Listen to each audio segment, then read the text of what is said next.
You smell that, Max? I think I do, Driz. I think I smell it. Folks, that is the smell of freshly cut grass because FSU football's fall camp starts this coming Wednesday, and we are officially 33 days away from kickoff against the Fighting David Duquesnes. All that and more on today's edition of Locked Seminoles.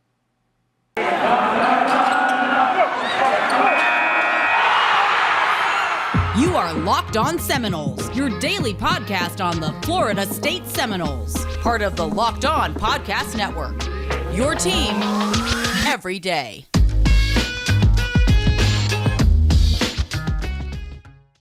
Good morning, good afternoon, and good evening, and welcome back to another edition of Locked On Seminoles. What's up, everybody? It's your boy Drake here, and today I'm joined by Mr. Maximus Moodicus, a.k.a. Max Moody, a.k.a. the best girl dad that I know.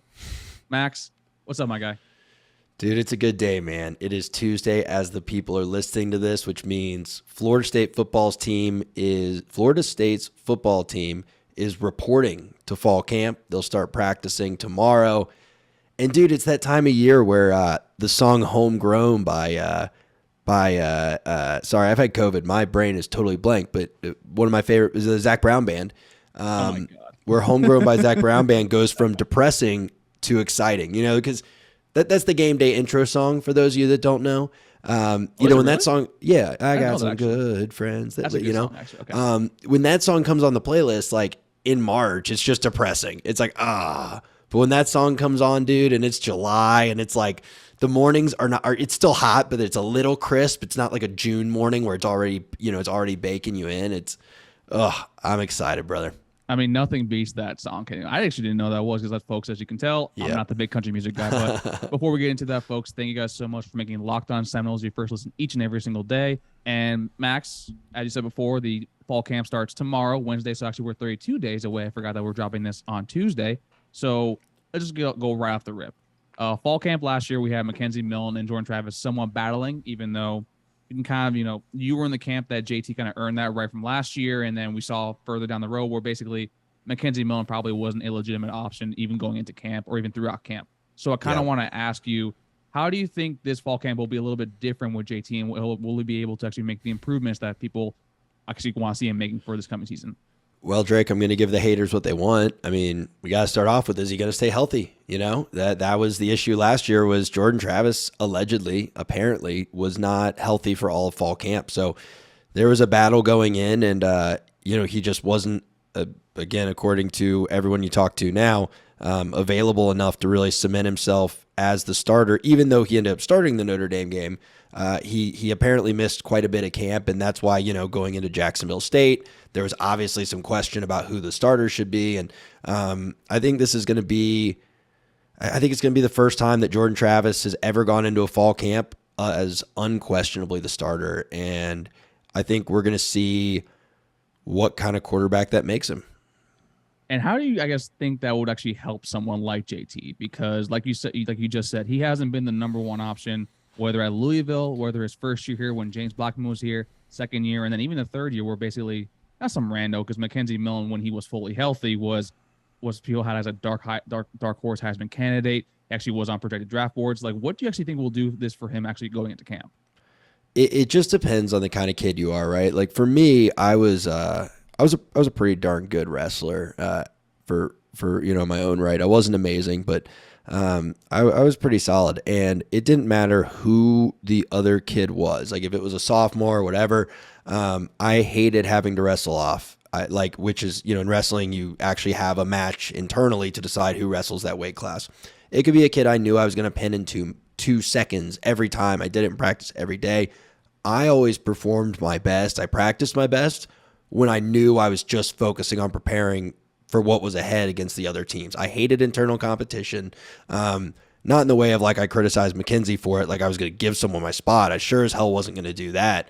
I never liked that added wrinkle in the back of my head. It was like, dude, I want to focus on the kids I know I'm facing this weekend. I want to focus on making weight. I don't want to have that other thing of, oh, by the way, Thursday, I'm going to have to, we're going to have this decision point of who's going to be the starter. It's like that person tailgating you like on the highway. Where exactly. Back and forth, like go around or, do something. And I never shied away from it, but, you add to it, like in football, it's even different because there's no wrestle off. You're just waiting on the coach to tell you if you're the starter. And I think that if Jordan Travis is anything like I was, which I wasn't a D1 athlete, so he might not be, I got to imagine it just takes that little bit off of him and lets him focus on what he needs to focus on to beat LSU rather than trying to beat someone else out for his position and then beat LSU. And not only that, it also helps them probably focus a little bit more on basically establishing a chemistry with I think Winston Wright will probably be not fully available, but probably be actually, running certain routes, basically out there getting a little bit more adjusted. But for someone like a Mycah Pittman, a Johnny Wilson, or even Deuce Spann, too, that we see him developing, that he'll be able to put build a rapport actually with those wide receivers, because this is possibly the best wide receiver room that I think JT has had since he actually has gotten on campus. Well, let me ask you this, though. A point that I thought of while I was saying getting to focus on being LSU, how much different do you think it makes the preparation for the Duquesne game, right? Knowing that the Duquesne game can now be a dress rehearsal for LSU versus like, oh, Duquesne's going to be some sort of live scrimmage where I'm going to have to compete against someone for my starting spot instead of just going out and beating this team by 60 points and, practicing some of the stuff we want to implement. I think since Mike Norvell lost Jacksonville State, I don't think he's earned the right to treat any type of game as like a live scrimmage. But I do get the point where basically, a live scrimmage between two quarterbacks. Like if there were another quarterback competing for the starting job, like how Jordan views the Duquesne game. That's probably true. Probably Jordan will go out there and he was the one that saved us 2 years ago from the Jacksonville State, just basically pushing it off from a year. So I do actually probably see this more as him preparing actually overall to basically okay, let's sort of, get our feet wet going into next week. Because also I think one of the goals for this game is not only to see kind of what you have on offense with the wide receivers, but I think it's also something where you need to see what you have actually with maybe AJ Duffy or even Tate Rodemaker going into year number 3, where you kind of hope he solidifies that backup spot. But in my personal opinion, I think AJ Duffy probably will be seen as probably the QB2, probably post second bye week. Yeah, I think that makes a lot of sense. Sorry, I'm having some camera difficulties here.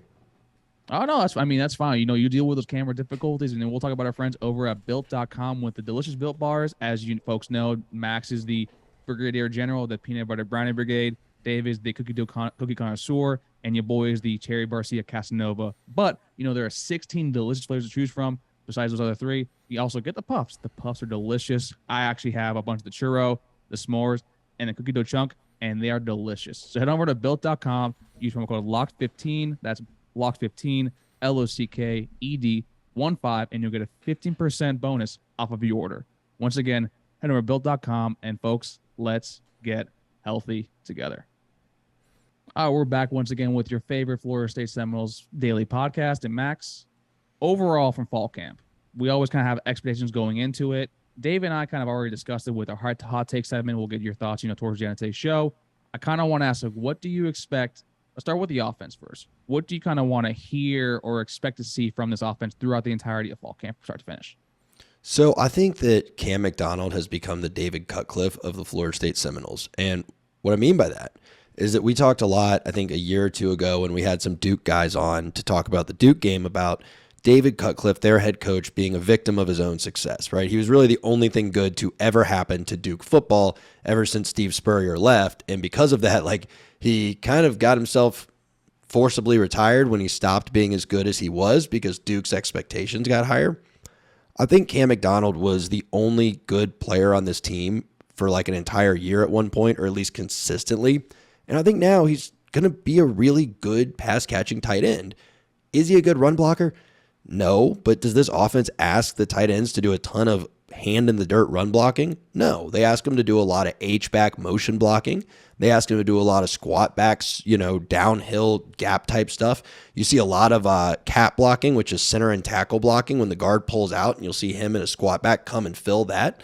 And that sets up a lot of plays. Like I broke it down on film last year, got removed for copyright reasons, where a few of those were, when I say squat back, by the way, I'm talking about when Cam McDonald's literally squatting in the backfield, kind of letting himself get lost behind the tackle. a few of those on the counter, he's blocking. Next thing you know, he runs a screen out of there.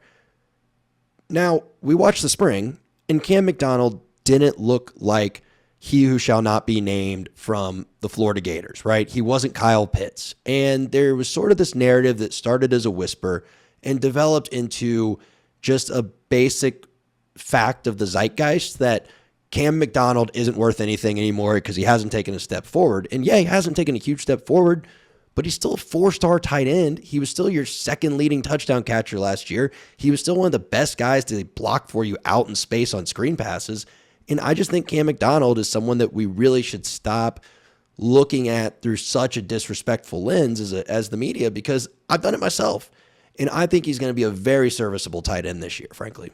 And I kind of agree with it too. And I've also been one of those people alongside with you, basically, who are critical of Cam McDonald. And I think it's more the fact that Cam McDonald actually is a very good player. And I wouldn't be surprised that he's probably, after this season, going to be one of the few players invited to the combine and probably will test out very well. And you'll see a late flyer kind of round pick on him. I think the fan base and the media themselves actually unfairly, I guess, puts the entire tight end rooms, like Miss Woes and basically lack of depth, on the shoulders of Cam McDonald, basically. And basically when no one else performs, and basically Cam McDonald's probably the easiest one to kind of point out to, like Wyatt Rector and Preston Daniel were initially walk-ons. Like, that's kind of just the truth of the matter there. So you can't point to them because you know what that is. But then when the entirety of the room kind of doesn't perform and is very lackluster, you're going to go over to the main man, the head honcho, and that's Cam McDonald. So I kind of agree with you with it right there. Yeah, I mean, the reality is, right, last year he had 24 receptions for 243 yards, right? Like, that's 10.1 yards a reception. That's a pretty good receiving tight end. I don't have it pulled up where that would rank nationally, but I'm sure I'll track it down for you guys at some point. I apologize. I'm building my stats model for the fall, and I haven't, weirdly enough, gotten national positions linked in there. You guys don't care about that. It's pretty dope, folks. Just right. The point is, you're talking about a guy with 10.1 yards per reception, and we're criticizing him because he's not a different type of tight end than he is. It's not his job to be multiple types of tight ends. It's the staff's job to recruit and keep the room populated with multiple types of tight ends. He's a receiving tight end. He's a guy, again, that'll block on a screen pass. Remember the play, one of his touchdowns where he got the screen pass like 12 yards out and just ran everyone over on his way into the end zone? That's dope. What he gives you. He's not a hand-in-the-dirt guy, but we hold that against him. That's not his fault. That's the staff's fault for not recruiting someone like another Jordan Wilson and not finding a valid replacement for a Jordan Wilson in the transfer portal this spring. And that's when we all ask here, Chris Thompson, what exactly is it that you do here? What would you say you do here? I mean, besides the look, I mean, he gives a heck of a mean mug.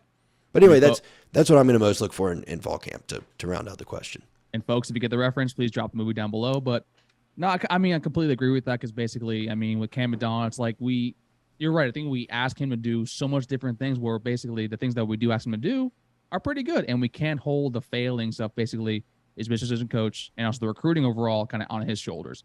So now I kind of ask, what do you want to see from the defense? Or what do you want to hear from the defense coming out of fall camp?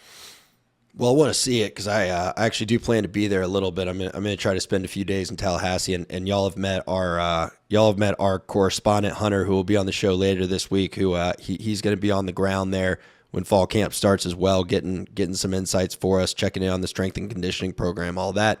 I want to hear how legit this DB room is. I want to know, were they, a flash in the pan towards the end of the year last year, or did that translate into off-season workouts, player-led practices, spring practice, more player-led practices, and fall camp? Because I think that we saw some really good things from them during the spring game, and I think that in the spring game, they were going against, again, a Jordan Travis who was very much trying to make sure he was only throwing, not really using his legs, so they weren't seeing the full offense. I think that when you divide this receiving room, which we'll admit isn't that strong, but is a lot stronger than last year, into two separate teams. The floor is higher, I think. Right. The floor is higher.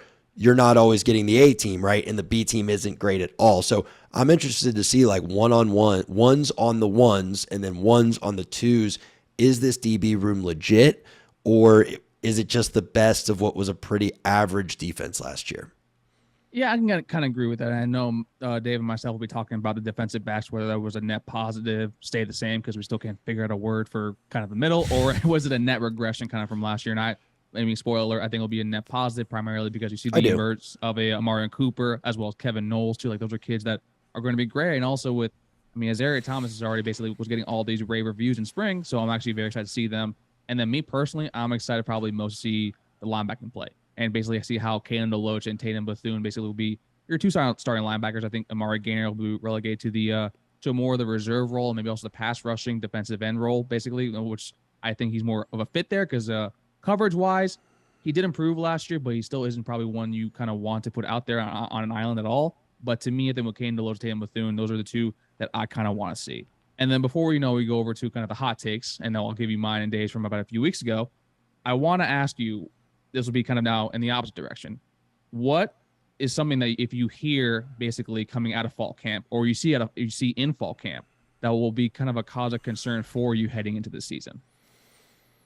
Knock on wood, and literally anything that's good luck, run around, spin around, whatever the various good luck things are. No Jordan Travis injury. That's no. I was gonna say I do not want to hear anything about some O-line injuries. I want a healthy O-line. I think that what'll really make me concerned is if I hear too many good things about the D-line. Because here's what I see happening with the narrative so far, Driz. I think that we have a very, very good D-line. I just want to point out, since we started Knowles Anonymous 2 years ago now, crazy it's been that long, we were on the Fabien Lovett hype train. Last year, I was the conductor of the Fabien Lovett hype train. I am so convinced that Fabien Lovett and Robert Cooper and those guys are going to do great things in the trenches this year. I think that you've got a pretty solid pieces. You have some pretty solid pieces on the edge, right? You've got Jared Verse. You've got Dennis Briggs. But what I don't want the narrative of those guys being good to make it so we start overselling them and ignoring what is actually a deficiency of the O-line. Like if I start hearing that Jared Verse is in Jordan Travis's face every single play. Jared Verse played 2 years of community college, basically. I know Albany's technically not a community college, but it's essentially like it's a tiny little school. I'm sure he's a great athlete. I've heard nothing but good things. This is no disrespect to Jared Verse. I'm just saying that I don't want to hear that he's beating all of our offensive tackles every single play, and that being spun is like, oh, but it's just because him and Dennis Briggs are so great, because they're not that great. Like, we don't have an all-American D-line at all 4 positions. So, like, if I'm hearing too many good things about the D-line, I'm going to get pretty nervous about the O-line. So basically, I will say me and Dave were kind of, number backed by how Marvin Wilson and Corey Durden were coming in as 2, I guess, of the top 4 or top 5 defensive tackles in the ACC heading into the year. And then we saw what they were basically, and they were basically nowhere near that. I can agree with you on that. Mine, I think it's going to probably be played off a little bit more for where you were at with the defensive backs. And I don't want to hear, and I will be a little more cautious, kind of how you're with the defensive line with defensive backs, if they're locking down these receivers, primarily because this defensive back room is extremely young. And I do think that Mycah Pittman does have sort of the, you saw it in spring camp, he has the bulldog mentality, as you said, the baby Debo, as we're going to call him on here. And basically with him, Johnny Wilson too, if he's able to beat them, he should, because quite frankly, they're older and they're bigger. And I don't know, you've seen Johnny Wilson, man. That dude can run fast, and the dude's tall as hell, high points, everything. So if I hear sort of a back and forth of fighting wise, that's actually will be probably a great sign for me. But if I hear the defensive backs are locking them down, like, basically every single practice, this would be more a concern for also that, well, maybe this wide receiver room isn't as going to be as, I guess, productive as we kind of have seen, or we kind of need to take the next step forward this season to probably 7, maybe even 8 wins, as I think the team actually can achieve. Yeah, it's the spring game paradox, right? It's like everything good that happens for your team is also happening against your team. So it is, it's very true. And in fact, when you mentioned the Robert Cooper, or I'm sorry, not the Robert Cooper, when you mentioned those 2 guys that we had in the middle between Corey Durden and Big Marv, you kind of think back to that summer and remember what we were hearing about the O-line, where it was like, hey, this O-line's actually looking pretty good. That's exactly what I'm referring to. People were like, actually, we're looking decent on the O-line. I mean, they're getting some blocks there. And then we turn out, it's like, oh yeah, because our interior D-line is just absolutely atrocious despite having the physical talents and the record and the stats of All-Americans. They just decided not to play this year. So yeah. Yeah. I mean, that was a rough year in both of them too, just overall. But I mean, hey, that's kind of what happens basically when you have a huge turnover. And also, I think both of them. I think Durden had like offseason surgery, and I know Marv had the knee thing and the hand thing, and then I think some other stuff too as well. But yeah, I mean, that was kind of basically kind of a fool's gold kind of offseason right there.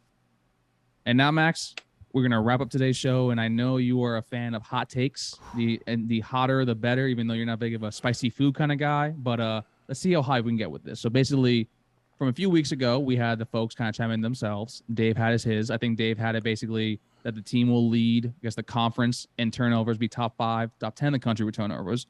My hot take, actually, on the offense was that Jordan Travis will accumulate 3,250 total yards, basically, with 2,750 being passing yards. And also that Adam Fuller will lead his team to a top 10 defense. So now the floor is yours. Take your time. What is going to be your hot takes? And folks, as always, put your hot takes down in the comments below, because we love engaging with y'all, and we'll read them off of the on the next episode. Because you're not right now, Max probably hearing Jordan Travis take from me is probably I'm looking something up. So I mean, look, here's the reality, right? Jordan Travis threw 194 times last year, right? I think Mackenzie Milton, I actually don't have him qualify on here, but I think it was 136. That's probably just because that makes it a round number, but it was around that, right? So our team threw about 330 passes. If Jordan Travis throws the ball 330 times at his average yards per passing attempt of 7.9, that would give him 2607. That's assuming nothing improves. He just gets all the passing attempts. Now, he'd have to stay a little healthier. And why do I say a little healthier to almost double his passing attempts? Because not all of those passing attempts given to McKenzie were because Travis was injured. A decent amount of them were, but one of them was because of the flu game, which I think it's not our news to share, but it's been talked about why Jordan Travis had some stuff literally going on last year that, that caused that game to be missed. So we don't expect that to happen this game. I also think that the staff was intentionally cautious with him last year when they'd put McKenzie in. You saw the helmet come off. They left him in longer than he needed to be left in. Things like that I don't think will happen again. So, I just really wouldn't be surprised if Jordan Travis is a 3,000-yard passer this year. I mean, that's not my hot take, by the way. That's just mathematics. That's me saying if he throws the ball as many times as this team threw the ball with, by the way, piss-poor wide receivers in god-awful offensive line play, he would already be throwing for 2,600.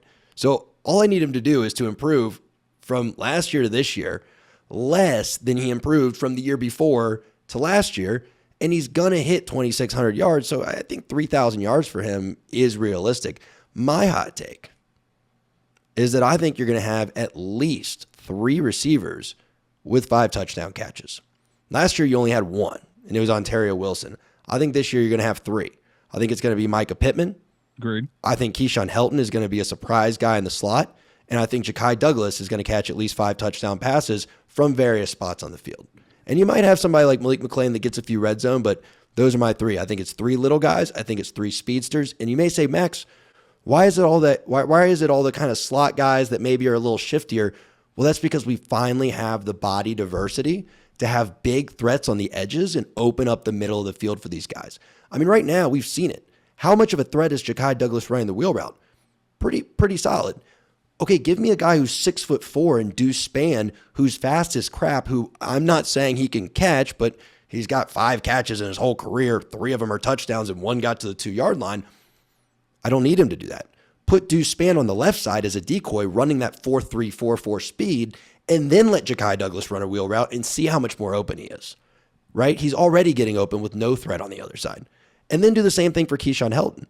Put Malik McClain on one side, put Johnny Wilson on the other side, and then give me an 11 personnel, right? A tight end with Cam McDonald on the left side. Now you've got 2 guys at 6'5" on the left side. You got a guy at 6'7" on the right side on the outside. What's that going to let Keyshawn Helton do in the slot? Do that on the 10-yard line. The safety's going to have to go one way or the other to one of the big guys, and you've got Keyshawn in the end zone. So I think the body diversity this year is going to let you get 3 receivers with at least 5 touchdown catches. I don't know why, but I love the phrase biodiversity. It kind of really hits home for me. I do want to ask, with those three players that you picked, is that taking into account basically Winston Wright? I'm assuming for you is not going to be. I am not counting Winston Wright until I know he's healthy. To be honest, that's no information I know. That's not saying he's not going to be. For me personally, I'm gonna wait till I see, because I don't want to. I'm not saying y'all are wrong to do it. Just for me personally, I'm just gonna assume we don't have him until we do. I mean, that's perfectly fair. And I'm kind of surprised that you kind of not left out, but like I think it's kind of telling how you feel by leaving out not only Ontario Wilson, but also Malik McLean basically being kind of your higher, I guess, targeted players. I'm assuming that you think they're going to take a lesser role this year. Well, you got to remember, Drake, last year, our number one receiver for touchdowns was Ontario Wilson with 5. Yeah. Our second place only had 2. So those guys, I still could see having 2, 3, 4 touchdowns. I'm just saying, I think we have at least 3 with 5, and those are my 3 most likely to get 5. I'd love to see 5 guys with 5. Oh no. I'm just saying those. Are no. I don't think they'll back down at targets at all. I mean, I just think that if we have 3 guys with 5, that'd be a lot of target consolidation from last year. But there'd still be room for those guys, the other guys you mentioned, to have just as many catches as they did last year. Oh, that's perfectly fair. I just think it's more. I think I see Ontario Wilson being used a lot more than Keyshawn. Keyshawn, and we've been big fans of him here, and we'd always say that basically that Keyshawn Helton would be the great wide receiver 3 at any other school. Now with offense done, give me your defense hot take real quick. Dude, honestly, I don't really have one. You gotta have at least one. I had Adam Fuller as a top 10 defense. You know how much that hurt me to say on camera. It's on YouTube now. It's out there forever. Yeah. I mean, dude, I think Tatum Bethune could be an all. I've got 2. I've got one that goes each way because I just like to upset the people. I'll give you 2. I think Tatum Bethune's an All-American this year. If he had 105 tackles at UCF, it's UCF. But if that game can translate and he can have another 100, you have 105 tackles at FSU as a linebacker. To me, you're pushing for an All-American spot. Number 2 is I think that people are going to be disappointed by Jared Verse, not because of how he plays.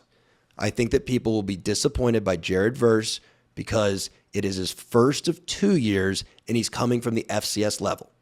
Jermaine Johnson went to community college first.